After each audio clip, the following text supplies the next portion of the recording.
अलावा अकेडमी जे हवाले सां कोचिंग जे हवाले सां तमामु वॾो नालो आहे। हैदराबाद सां हुनजो तालुक़ु आहे। 2010 में वो पाकिस्तान अंडर 19 जी टीम जो कप्तान हुयो ऐं ऑस्ट्रेलिया जे ख़िलाफ़ उहा फाइनल मैच असां लूज़ कईसीं। उनजो कप्तान हुयो अजीम घुमर साहब। अस्सलाम वालेकुम।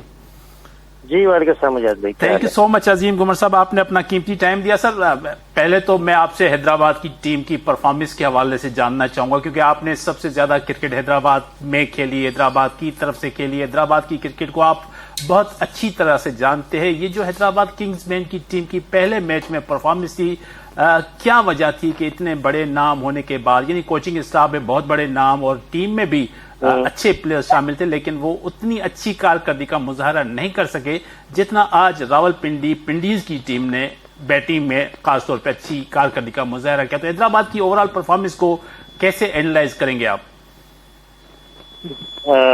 मुझे देखिए, सबसे पहले तो ऑप्शन बहुत डिपेंड करता है। पिंडी ने बहुत ही प्रोफेशनलिज्म के साथ एक्सपीरियंस लोग रख के ऑप्शन किया और वो सामने भी रहे। मेरे हिसाब से नई टीमों में सबसे ज्यादा जो अच्छा ऑप्शन किया है पिंडी की टीम ने किया। ठीक है।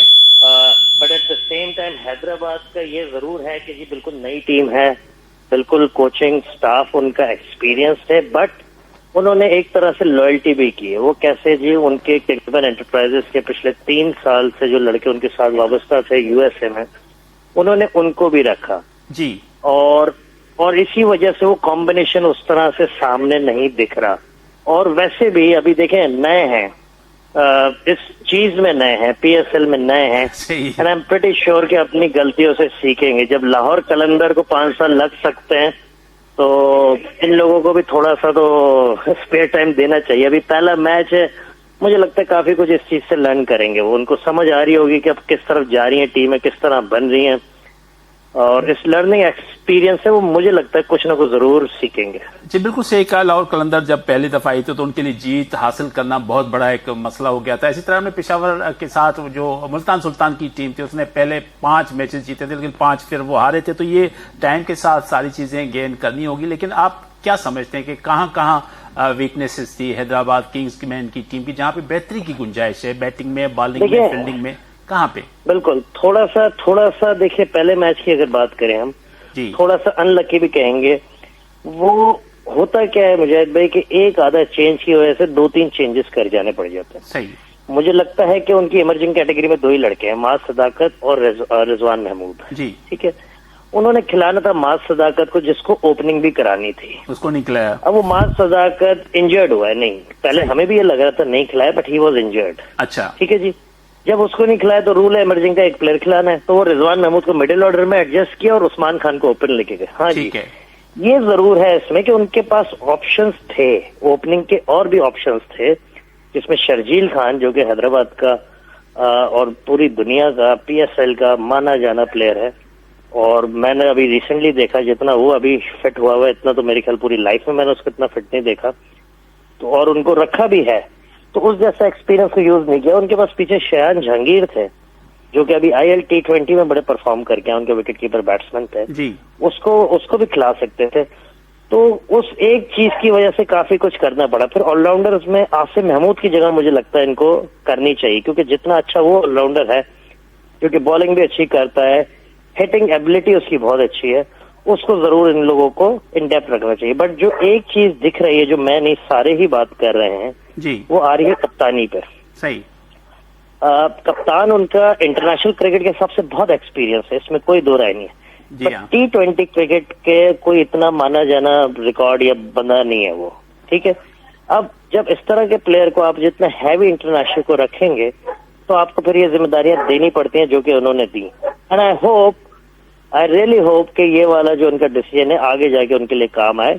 बट चीजें तो अभी उनको बहुत समझनी पड़ेंगी और चेंजेस करनी पड़ेगी, इसमें तो सर बिल्कुल सही कहा आपने। बहुत टाइम लगेगा। मार्नोस लबुशेन की आपने बात की, क्या सबब समझते हैं कि शर्जील खान, नो डाउट मुझे वो दिन भी याद है जब हैदराबाद क्रिकेट अकेडमी में आप लोग साथ खेलते थे न्याज स्टेडियम में, उसके बाद आप भी आए और शर्जील भी आया, बहुत से प्लेयर नोमान के साथ पाकिस्तान को रिप्रेजेंट किया।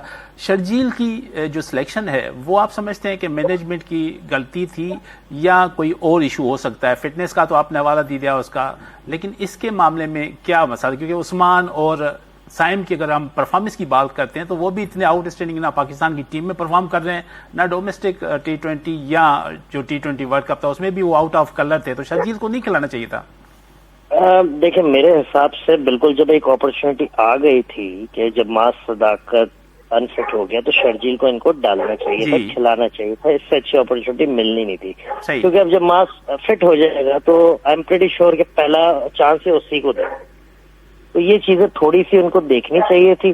बहरहाल आगे के लिए जरूर शर्जील खान, जैसे देखें बात होती है इस फॉर्मेट में इम्पैक्ट की, शर्जील खान इम्पैक्ट डाल सकता है, इसमें कोई दो राय नहीं है कि वो अगर 8 ओवर 9 ओवर कहीं खड़ा हो जाए तो he could be very impactful, वो मैच एक तरफ कर सकता है। And I am pretty sure कि आगे चल के ये लोग अभी चीजों को सही तरह से लेके चलेंगे, करेंगे, नहीं करेंगे तो कुछ ना कुछ हार के सीखेंगे। But I am pretty sure हमें भी थोड़ा सा लेवरेज इनको देना चाहिए। अभी पहला साल है, आए हैं, बड़े बड़े लोगों को टाइम लग जाता है, इन लोगों को अभी एक तो लोग भी ज्यादातर वो बाहर की मेंटेलिटी के, उनको समझने में भी टाइम लगेगा। तो थोड़ा due credit as a Hyderabadi भी मैं इनको दूंगा और एज अ क्रिकेटर भी मैं इनको दूंगा। सर बिल्कुल देना चाहिए, लेकिन मैं आपकी चीज से इसलिए एग्री नहीं करूंगा कि ये जो जितने भी प्लेयर्स हैं ये अमेरिका में किंग्समैन टीम की नुमाइंदगी करते रहे हैं। फवाद सरवर साहब को सब प्लेयर्स का भी पता है, उनकी टच में भी रहे हैं, उसके बाद भी आप समझते हैं कि इनको टाइम देना चाहिए?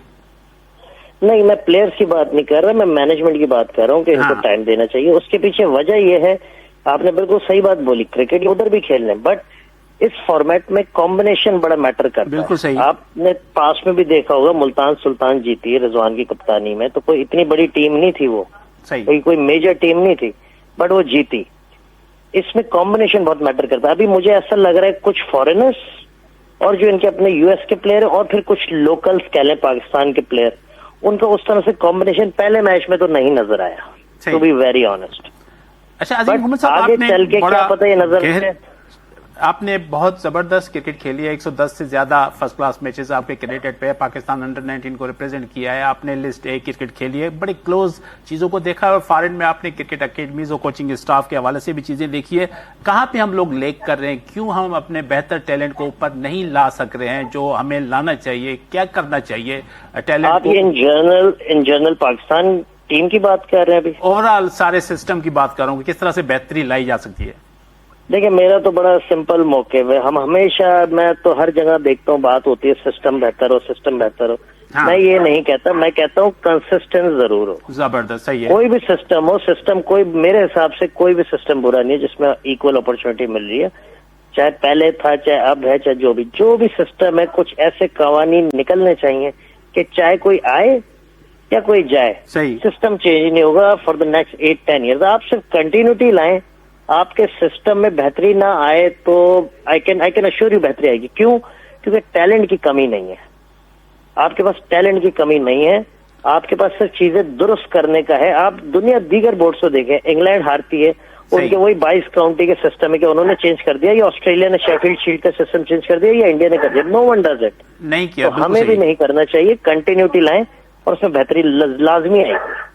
अच्छा, ये सिस्टम की बेहतरी तभी ला सकते हैं जब हर चीज मेरिट पे हो, जहां तक मैं समझता हूं, क्योंकि आपके साथ मैं भी थोड़ी बहुत क्रिकेट खेला हूं, आप जितनी तो नहीं खेला, लेकिन मुझे थोड़ा बहुत पता है कि जब तक आप मेरिट नहीं लाएंगे, वो मैनेजमेंट हो, सिलेक्शन कमेटी हो, टीम की सिलेक्शन हो, जब तक मेरिट आपकी शफाफ नहीं होगी तब तक आपको रिजल्ट नहीं मिलेगा। एग्री करते हैं इस बात से? बिल्कुल, ये मैं क्या, ये हर बंदा ही एग्री करेगा इस चीज पे। और जहां तक मेरिट की बात है, देखिए फ्रेंचाइज क्रिकेट की तो मैं बात नहीं करूंगा, वो तो एक ओनर्स बॉल गेम है, ठीक है ना, उसमें तो नेपोटिज्म से लेके हर दूसरी चीज चलती है। जहां तक पाकिस्तान क्रिकेट की बात है, yes, any day I don't think so कोई ऐसा क्रिकेटर होगा जो बोलेगा यार मेरिट की ना हो, बट इसमें ये भी देखना पड़ेगा कि सामने वालों की क्या सोच है। सही, ये नहीं हो सकता कि जो हमारी सोच है वही मेरिट है और जो उनकी सोच है वो मेरिट नहीं है। मैं किसी के हक में या खिलाफ नहीं समझता कोई चीज, जो भी आएगा वो चाहते यही है कि पाकिस्तान के लिए बेहतरी हो, बट लोगों को रिजल्ट चाहिए। इस टाइम रिजल्ट उस तरह से नहीं आ रहे हैं जिस तरह से नहीं है, तो हम कहीं ना कहीं तो गलत हैं। ये I think so it's the work of Pakistan cricket board and the people involve के इसको किस तरह से करेक्ट किया जाए और where are we actually wrong. अच्छा, आखिरी सवाल आपसे अजीम घुमन करना चाहूंगा। एक ट्वीट ने सारी दुनिया में हलचल मचाई हुई है, आपको भी पता होगा। नसीम शाह का शोकाज नोटिस जारी कर दिया गया है पाकिस्तान क्रिकेट बोर्ड की तरफ से, और मुकर्रर टाइम के अंदर उन्होंने सेटिस्फैक्ट्री जवाब दिया तो ठीक है, नहीं तो उनके खिलाफ कार्रवाई हो सकती है। इस ट्वीट को कैसा देखते हैं और समझते हैं कि ये उनकी तरफ से हुआ या वो कह रहे हैं कि ये हैक हो गया? क्या समझते हैं सारे इस मंजरनामे को? I really don't know कि उनकी तरफ से हुआ नहीं हुआ। I think so this is a open and shut case, very easy case। अगर तो उसकी तरफ से नहीं हुआ है, we all know चीजें हैक हो सकती हैं, पॉसिबिलिटी है, चीजें होती हैं, किसकी नहीं होती, ठीक है, ठीक है। बट अगर उन्होंने खुद ने किया है तो एक कोड ऑफ कंडक्ट है पीसीबी का, और उसके अलावा भी एक मुल्क का भी कोड ऑफ कंडक्ट है। और इस तरह की ओहदे पे जब आप हो और इस तरह के लेवल पे आप क्रिकेट खेल रहे हो तो फिर इस तरह की चीजें जचती नहीं है। अगर तो उसने किया है, अभी तक उसका स्टांस यही है कि उसने नहीं किया, राइट? सही। तो ये तो खैर अब जो भी उसकी इंक्वायरी लग रही होगी वो उसमें पता पड़ेगा, बट अगर तो उसने किया है तो this should not happen. It's not just Naseem Shah, किसी को भी इस तरह की चीज नहीं करनी चाहिए, specially when you are a part of a code of conduct. जब आप नहीं होते एक अलग चीज है, but when you are in a contract with PCB तो उस चीज की थोड़ी सी, क्योंकि आपके सिर्फ एक ट्वीट करने से नहीं है, बेसिकली इसमें बात आती है मुल्क के इंप्रेशन की भी, तो वो भी आपने थोड़ा सा फर्दर अहेड सोच के चीजें करनी होती है। अच्छा, बिल्कुल सही बात की। अगर इसी सवाल को हम कंटिन्यू करते हैं अजीम घुमन साहब, अगर उसने किया है तो क्या पनिशमेंट एक्सपेक्टेड होती है? 3-4 मैचेस की पनिशमेंट समझते हैं मिल जाएगी या? I really don't know, I really hope so कि पनिशमेंट हो तो कोई, चलो फाइनेंशियल पनिशमेंट हो, कोई मैचेस की ना हो, क्योंकि इस तरह का जो प्रोडक्ट है हमारे पास उसकी जरूरत है पीएसएल को भी करंटली और हमारी क्रिकेट को भी। सर लेकिन एग्जाम्पल तो सेट करना है ना, हमने एग्जाम्पल तो सेट करना है ना। पनिशमेंट नहीं देंगे तो फिर दूसरे आने वालों के लिए तो फिर खुला रास्ता होगा, वो भी पनिशमेंट दे ना। अभी भी तो पनिशमेंट दी है ना इन्होंने, अभी भी तो वर्ल्ड कप से आगे 50-50 लाख की पनिशमेंट दी है ना। चले, थैंक यू सो मच अजीम घुमन साहब, आपने अपना कीमती टाइम दिया, बहुत बड़ी मेहरबानी। अजीम घुमन जो तारुफी हुआ है तहकुरत हैदराबाद जो है नौजवान क्रिकेटर है, वह 35 ईयर जो थी हुआ है, पाकिस्तान अंडर-19 जो कप्तान हो 2010 में न्यूजीलैंड में अंडर-19 वर्ल्ड कप थियो उनमें हू कप्तान हुयो। मज़े जी ॻाल्हि इहा आहे त इन जी क़यादत में बाबर आज़म भी उन पाकिस्तान अंडर-19 जी टीम में हुयो। अहमद शहज़ाद जेको हिन वक़्तु वॾो एक्सपर्ट आहे टीवी चैनल ते, उहो बि वेठो आहे।